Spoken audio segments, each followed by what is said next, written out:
live now. So hi Petra, nice to meet Yeah, you. Thank you for being here and thank you for being part of the Dear Mom community. So I just yeah. no, go ahead. Sorry. I was gonna say thank you for having me. Thank you. We're so excited to have you here, and we want to know more about you, what you do, and just let's break the ice. Tell us more about. Yeah. So I'm a single mom of three boys. I'm 24. Wow, you look so young. You Yes. look so young. I know. Isn't that amazing? Yes, that I think because you're so happy. I think so. That definitely has something to do with it. Despite I've had, several hardships in my life. I grew up in foster care. Struggles pretty much all since I was little. And always trying to find the better way to live of, the right job, the right relationship, the right everything. And in 2007, my youngest was diagnosed with a rare genetic disorder, and everything went kind of chaotic for a while. Mhm. And so he ended up, after the diagnosis, with three liver transplants to save his life. And it sort of put me back, my doing with my life. What do I want to do with my life? And put myself through college to get my mental health counseling degree. And then 3 years into doing the work, I decided to be a life coach instead. So you started it like 6 years ago, then to be a life coach. I've been blogging and sort of working towards this business for about 3 years, but I Okay. worked as a therapist for 3 years before then. Wow. Okay. That's good. I mean, that's amazing. And like, how do you feel like it's been changing, like from there to now? What is the difference? How do you feel yourself from the beginning to now? Like, what have you reached now? I used to tell myself I was a foster kid reject, right? My parents rejected me, my foster parents rejected me, everybody rejected me. And so I lived in that story. And when I decided, like literally decided I can't use that negativity, I need to find the positive, I started calling myself I'm a foster kid success. Right. Because I am here, I have raised my children, I have broken the cycle, of self-destruction and keeping my family together as best as I could, even though I'm divorced. Yeah. I still have my, and it's always And it's looking more than in like the, you are in love now. yeah, and it's always looking at the positive. What can I learn from what happened? How can I turn this around into for a more positive learning experience? And how can I move forward? And that's why therapy work no longer resonated with me, because it's like digging in the past, right? You're always talking about the past, and nobody really wanted to move forward. Whereas in coaching, people actually want to do stuff. Yeah. They want to make things happen. They want of whatever they're thinking that they want, which still kind of deals with past of uncovering the stories we tell ourselves, but we're not healing my thing. I'm not healing your trauma. That you need to do somewhere else, right? Right. Yeah. So exactly. So how do you figure out like what made you be like, I'm here, I need to do this, I need to be like when you had the aha moment that you needed to be like a life coach? um, so I used to watch a show called Starting Over, gosh, 10 years ago, I think, when I first even heard about life coaching. And I Mhm. remember, watching that show, I'm like, oh, I kind of want to do that. I want to help people move forward because I've been moving forward. Even though I struggled, I still kept moving forward. I started my first business when I was 26, selling my artwork, believing that I could make art and make money. Even though people are like, well, artists don't make money. Artists are, always starving. No, I decided I was going to make money doing my work.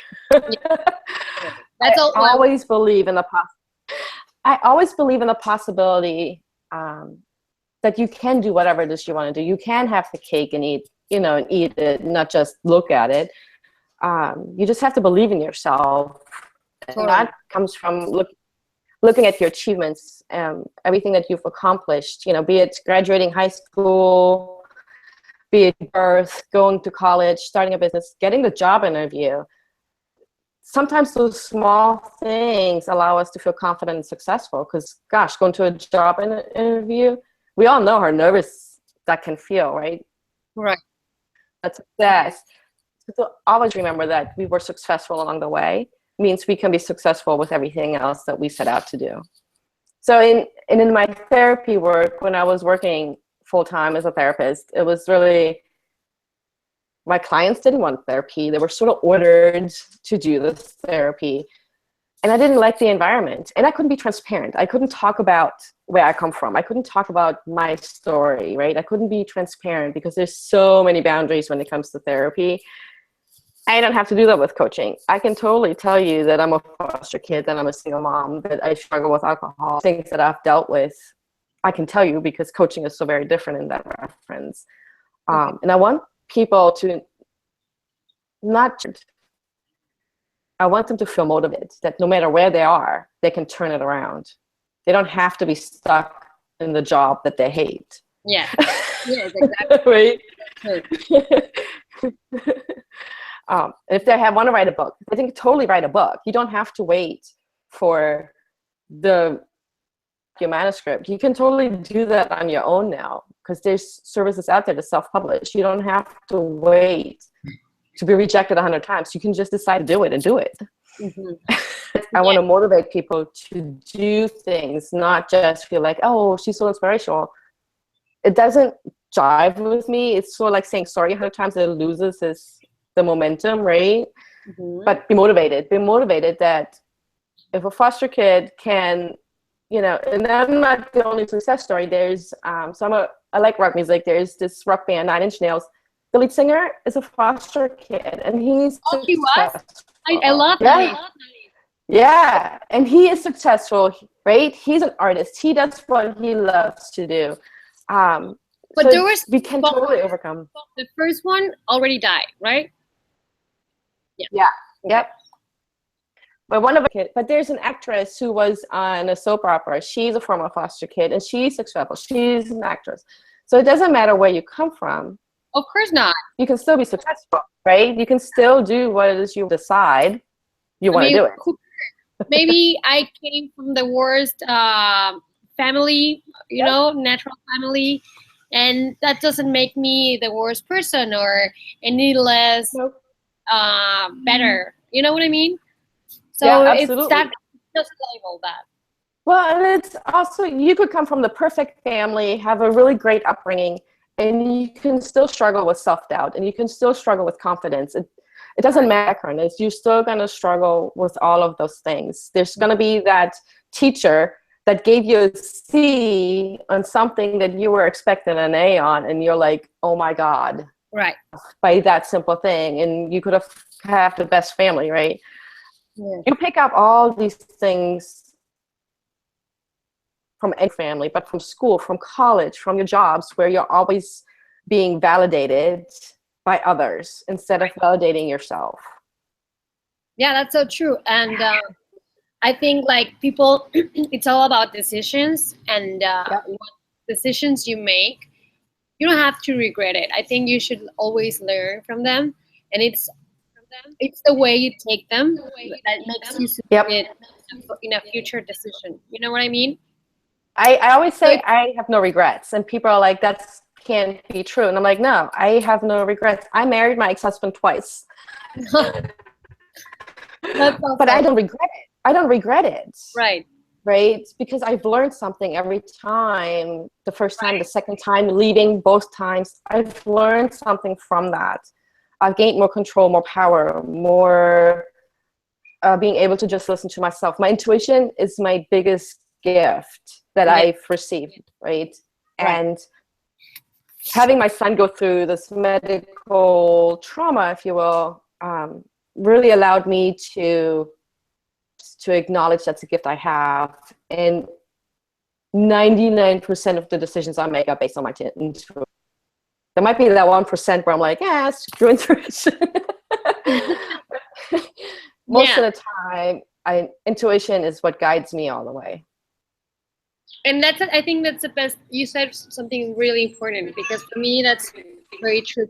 uh, like you have to find the true what motivates you every time. So Yeah. I think like if you follow your intuition, that it was, if you, because I was, when I was starting to do my business and everything, I just kept asking everyone questions about, am I gonna do this, how do you like this, is it possible to do it like that? And at the end it was about, I didn't follow their things, I followed my intuition, so I think for business Yep. that is so true, to make it happen, because if you follow everyone's opinion you will never succeed, because it's not your voice, it's not who you are, and eventually you will not find like the brand of your business.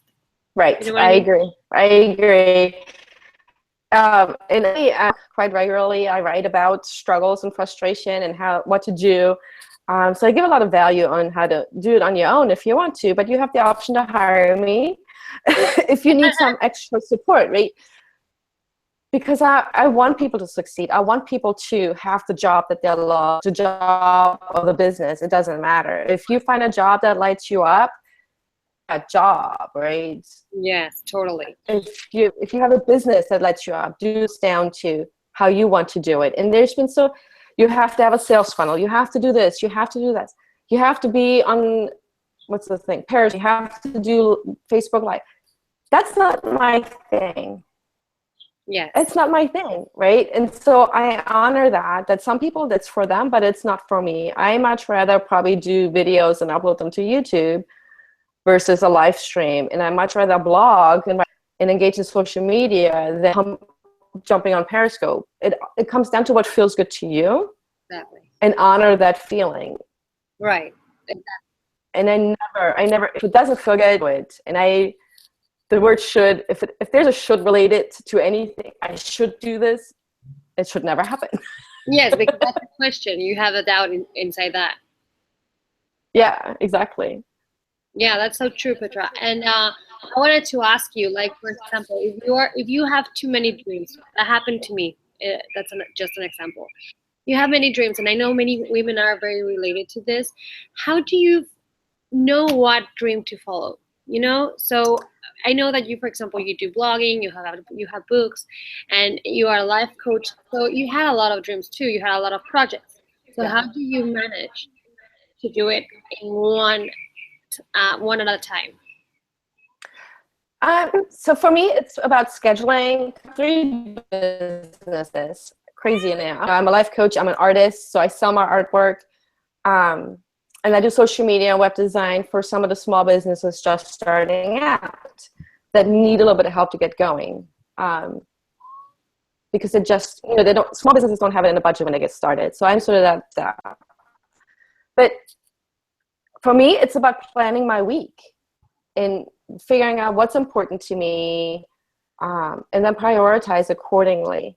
So I sit down on Sundays and we're like Fridays is my art day. On Fridays, I create art. I don't see clients on Fridays. I either wood burn or I crochet. All of my content, my blog posts are pre-scheduled. So I have Mondays is my content day. Mondays, I sit down to write my blog posts, do my social media posts that I may be posting. And then Tuesday, Wednesday, and Thursdays are my client days. So those are the days that I see clients. Usually the weekend too, because I don't really work on the weekend except make art. What kind of art do you do? I would burn and I crochet. And I'll paint and I do all kinds of things. But on the weekends, I like to be out in nature. So on the weekends, I may gather up my family and we go hiking to spend time together and be outside in nature. So it's really about making sure I have downtime for self-care, connect with my family. But it's all about getting the structure of scheduling. And there might be Fridays where I don't feel like doing art, and that's okay. Yeah, like it's okay to not do that. I think we need to just be, if we wake up and be like, and I don't feel like doing that today, except for client days, obviously, then it's like, okay, it's okay to take a nap instead. Exactly. It goes back to doing what feels good. What feels good. Yeah, that's so true. Goes back to that. Because I think like when you force it, Like if you do, like I do have a schedule. I have my Thursdays that I supposedly it's my free day. Of course, I don't have free days in this entrepreneurship, but I think that that day I could choose to do what I have to do. If I want to follow up all the things that I've been dragging that week, then I do it on Thursdays. Right. But if I want just to sleep and just to have energy or just to be right looking at magazines because that's what I love, or just watching a movie, I can do it, you know? So I have my day Yeah. that I get to choose what I want to do. And of course, there's no breaks in this kind of business, but you should have a space for yourself. Like I love silence, Oh, you know? absolutely. I think when we become entrepreneurs, we forget self-care. Like we hear we need to hustle 24-hour day. Like we need to be on, leading towards burnout. And you have to allow for self-care. And, you know, I'm not one that goes to get manicures or pedicures, but if that's your thing, time for it. Whatever makes you feel good, make time for that. Put it on your plan or your schedule or whatever it is you're using, Right. so that you have the time to recharge and just pamper yourself. Exactly. And amazingly enough, when you have that downtime, your creativity will continue to go, so that when you go back the next day, you're like, oh, I had this idea yesterday. And then you can follow up on it. That's why downtime is important, so you can continue your creativity and give your brain a rest. You know, Yeah. like I don't Yes. work in the evening. I mean, I might be on social media in the evening hours, but I don't generally work past 6 o'clock. And Yeah. I'm in bed by 10 all night. I'm in bed by 10, except for date night, right? Because that tends to be later. But 10 o'clock, that's my bedtime. And I get up when my kids get up for school. I'm not about to get up at 5 o'clock in the morning. I need my sleep. Me too. That's And exactly. I know that, I know. right? You And have you have to find what works for you. exactly. That's what I was exactly gonna say that because sometimes you feel like you have to be the super mom, you know. And I was in that Yeah. position once. Like we moved here to LA. We're from Mexico. We don't have any family here or anyone. And I wanted to do everything. I wanted to do the cleaning. I wanted to do the laundry. I wanted to do the taking care of my baby, everything. And I forgot about myself. And I forgot about Yeah. my and I forgot about everyone because I just want my house to be clean or my business to be perfect. So then I realized my baby's crying. She's always crying. I think she needs my attention. I'm not giving it to her.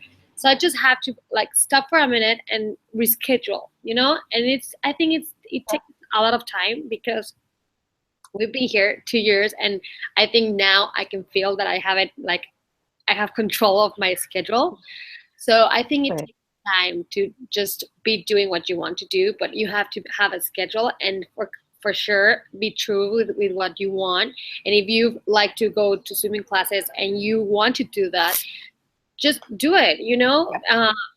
Hire someone, delegate things, you know, because I think people now, women especially, they want to do everything for themselves and they just want to feel like, oh, I did it, you know. And it's good that, but I Right. being a boss and being someone that knows how to delegate things, it's also part of the business, you know what I mean? Oh, oh no, absolutely. When my son, so just a backstory, but my son got his first liver transplant in 2008. Well, he had two of them 3 days apart, and he gets really, really sick to the point of the doctors came and they're like, you know, we're doing everything we can, but we don't know how this is going to turn out. Oh my God. But anyway, but I was in college at the same time to do my master's program, and it was like, I have a choice. I can drop out of and just, woe is me, be miserable, cry every day because my son is so sick, or believe and have faith that everything is going to turn out okay, continue with my schoolwork, just, you know, be present. But at the same time, I didn't take care of myself. Like I was in the hospital, living with my hospital. I was doing my schoolwork business. I had a boyfriend and I had two other kids to take care of. And so I was go, go, go, go, go. Right. And people are like, you need to go home, take a nap. I'm like, no, my son is here. I need to be with my son. No, you need to go home and take rest and take care of yourself. I'm like, no, I don't know how to do that. I didn't know how to do that. Right. So how But it was because of him. because of him and his medical journey, I realized that I have to take care of myself.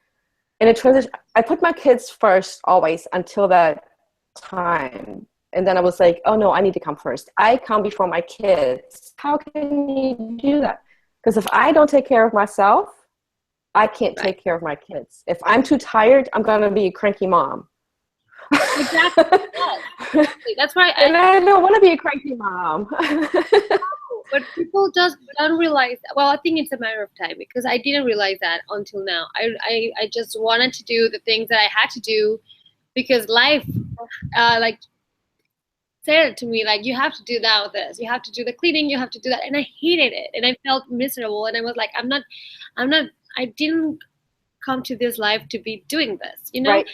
So I just had to think about myself and say, hey, it's my time. I need to do what I love to do, because if not, I'm gonna go crazy, and you will be the one who's in front of me right now, so I'm gonna punch you, you know. Right. Well, and the other thing, because we've been so close to death with his medical stuff, I mean, you know, it's a long journey. By the time he had his third liver transplant, he only had 2 to 5 years to live, right? So it, not quantity. It became about quality of life, about being present in every moment. And if it means spending more time with my kids and not fold that laundry, I'm going to spend time with my kids, and my laundry can wait. Right? And if people don't like the way my house looks, they don't have to come over. Yeah. You know, if they're judging me based on what my house looks like, I don't want to spend time with them. I want them to spend time with me because of who I am, not because I have a pile of laundry on the couch. Exactly. Yeah. Things for there. And being present and choosing what's more important. And sometimes the laundry or cleaning the house just isn't more important. What's more important? Family. It's not important. I think for us right now, if we're like entrepreneurs and we have family, I think that's the two only things that matter right now for us. Yeah. So I think we can definitely divide our time between both of them, and just scheduling, programming, and being very flexible as well, because sometimes, oh, you need to go to this, and you won't be able to finish what you had scheduled. Yep. So it's okay. It's okay. It could, like you said, like the laundry thing, it could wait, you know? Yeah. It's about being very flexible and not being harsh on yourself, because that will be also reflected in your business. Like I felt like my business was not looking good because I wasn't feeling good, you know? Right. Yeah. I mean, even with your scheduling, when you schedule stuff out, you still have to allow some flexibility. Like for me, at any point, something can go wrong with my son, and I have everything that I'm doing, picking up from school and taking him to the hospital. Like that's my reality. Right. And so I have to be flexible. I mean, so far we've been very lucky, really healthy right now, and it hasn't happened. But the chances are it could happen. Or my older kids, you know, something happens with them, and I'm going to stop everything that I'm doing and cancel appointments if I have to. Be like, sorry, I have a personal crisis that needs my attention. And you have to allow that flexibility and not beat yourself up for it. Stuff happens all the time. Accidents happen. Anything can happen, and you just need to be like, okay, I'm just going to have to cancel these appointments. We can reschedule them when my stuff has settled down, and I can refocus on what I need to refocus. I think as entrepreneurs and mothers, we are so hard on ourselves all the time. Yes. And perfectionism it's not real. It says, right? And we just need to be able to let go of that and just accept things the way they are. We can always improve on them. Totally. But when we accept that they'll never be perfect, it's just so much easier to go with the flow. You know, I don't believe in balance. You can't find the work-life balance. It doesn't exist in my book. For some people it might, right? About being in the flow. Right? Because I mean, just like the ocean, there's ebb and flow, there's stormy waters. Life is kind of like that. And so things will flow and they will come out and things are kind of crazy. And then that's what life is. There's no balance that you can find and achieve. Right. But you can decide. And I'm all about choosing how you feel and deciding how you want to feel, that you're allowing flow to happen. Even if you're still allowing the flow to happen. And if you're like on Mondays, content creation is on my schedule, but if I'm not in the flow and I don't feel inspired or motivated, then okay, I still have to put out a blog post, but I don't have to feel so much pressure around it. I don't have to do all the blog posts. I can just do one. Yeah, exactly. Or you can switch it, with whatever you had to do on Tuesday or on Wednesday, Yep. Right, exactly. Yeah, that's so true. I think we are very harsh on ourselves, and we don't know how to do. I mean, we want to do everything, but you have to be honest. You cannot do everything in one day. So you have to schedule and prioritize everything you need to do for your business to move forward, because sometimes we're so stuck in like, oh, my website looks horrible, I hate this color, but like your website works perfectly, it's fast, and it has everything. It has the about page, the contact us page, and everything. So move on, later on you can come back to that, but now you have to do anything more important than that. You can always improve on this, and it's so funny about that. So I'm from Germany, right? And English is my second language. Also, grammar is your English is perfect. I've been working very hard at it, but my grammar is still not. My grammar is still very. Yeah, you can tell my grammar isn't good. But when I speak, it's fine. My writing grammar is not so great, and so I know that, and I make spelling mistakes. Yeah. And people will point them out, and it's like, really, that's what you're going to focus on? Fine, whatever. I published a book in January. It has grammar mistakes. It has misspelling.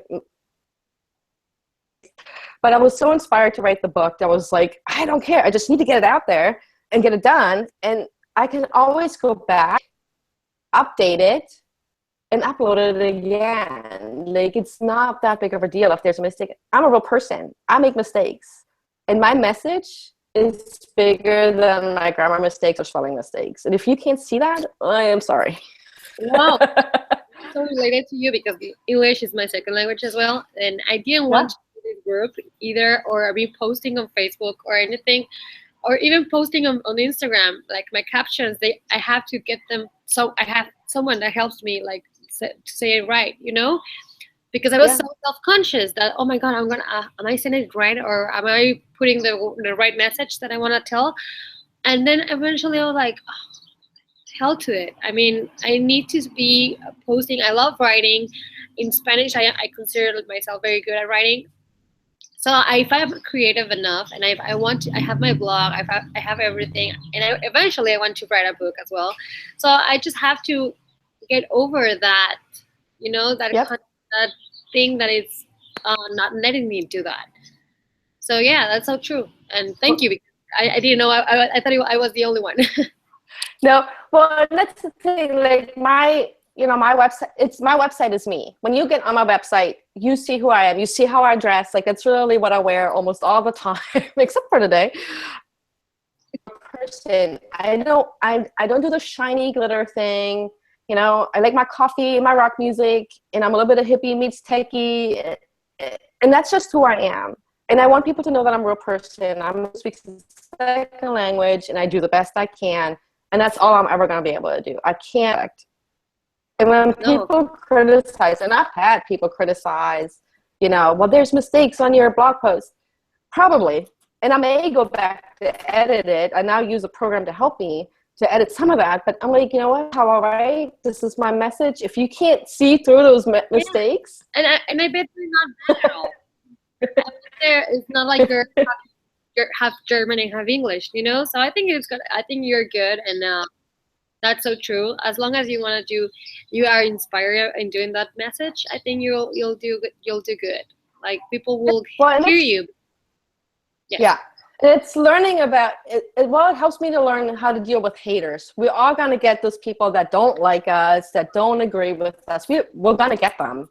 And it's thicker skin to not care about that. Some people might care, and that's on them. It doesn't do anything with me, right? And so, and about it now, where I'm like, so what? Big deal. Life still goes on. Totally. Exactly right. Well, Petra, we are running out of time. I just want to let you know that I had the best time here. I think we can relate a lot. I have a rock band as well. I love rock music, and I consider myself a hippie, but I'm not. I'm sure I'm not. Like I'm not, because I love fashion, so I'm not sure how. But I think I was a hippie in another life. So Yeah. you know what I mean. And I would love I love having you in this community. I think many of us will learn a lot from you. So please comment, and I would love to have you back here in podcasts, and and in the future meet personally. That sounds great. Thank Thank you you so much. so much for the opportunity. No, not at all. If there's anything else you want to tell these women that they're watching us right now, and anything about life or business or just about your what you do normally, so you have a Okay. minute. Tell us. So I'm a transformational life coach, and I support you in, creating the life you want. Um, it doesn't necessarily mean business, but it could be writing a book. It could just be healthier you as far as emotionally. I'm not a health coach, but if food is an issue, I like food. We can talk about it. But I just support you in creating the life you want. And a lot of my work has to do with mindset. So I do a lot of work about, your behavior, you're accountable towards your goals. I'm kind of nonsense. I intuitively get messages. So what intuition says you're ready to hear something, then you'll hear it. So sometimes I'm obnoxious. You said that you're funny, that well, I'm down to earth and I'm real about life, because, me stuff. So if you're interested in working out, my website, www.petramonaco.com, is where you can find me. You can find me on Facebook. Reach out to me. I'm all about making stuff happen. So yeah, I'll be in the community and you'll see me around. Thank you so much, Petra. We need more women like you in this world. So thank you so much, and I love having you, and we'll see you in the community. Awesome. Thank you. Bye bye.